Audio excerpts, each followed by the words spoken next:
এই প্যান্ডেলটি দেখতে গিয়েছিলাম আমরা ভিআইপি টিকিট কেটে। হ্যাঁ, আজকাল ঠাকুর দেখতে গেলেও কিন্তু টিকিট কেটে আমাদের প্যান্ডেল দেখতে হয় বা ঠাকুরের দর্শন নিতে হয়। প্রত্যেকবারই এখানে যখন ঠাকুর দেখতে যাই তখনই কিন্তু আমরা ভিআইপি টিকিটই কাটি। এখানে ওরা ভিডিও করছিল আর আমি ওদের সাথে গল্প করছিলাম। কি নিয়ে গল্প করছিলাম সেটা আপাতত মাথায় নেই, কারণ এটা অনেক পুরনো ভিডিও, যেহেতু মানে দুর্গাপুজোর ভিডিও।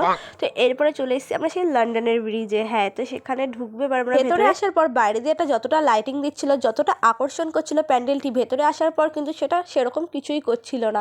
মনে হচ্ছিল এটা নর্মাল বস্তা বা চটের তৈরি, কিন্তু হ্যাঁ ঠাকুরটা দেখতে কিন্তু খুবই সুন্দর হয়েছিল। তারপর সেখান থেকে বাইরে বেরিয়ে গেলাম আর আমি বলছিলাম যে আমাকে কিছু ভিডিও করে দে। দেখো, বিয়ে বাড়ির যে প্যান্ডেলটির ভিডিও করেছিলাম সেটা যেহেতু তোমরা দেখেছো, তাহলে এই ভিডিওটাও কেন পোস্ট করবো না বলো তো? এটাও তো কষ্ট করে করেছি, তাই এটাও ছেড়ে দিলাম। আজকের দিনটা কিন্তু আমি খুব সুন্দরভাবেই কাটিয়েছিলাম। পুরো প্যান্ডেল বলো, মেলা বলো, খুব সুন্দরভাবে ঘুরেছিলাম। কিন্তু বলে না, রাস্তাঘাটে কিছু কিছু লোকের সাথে তোমার পরিচয় হবে যাদের জন্য তোমার মুডটা কিন্তু অলরেডি খারাপ হয়ে যায়। ঠিক সেম আমার সাথেও ঠিক সেরকমই হয়েছিল, কিন্তু লাস্টে কি আর করবো বলো, তাই আইসক্রিম খেয়ে ঠিক করে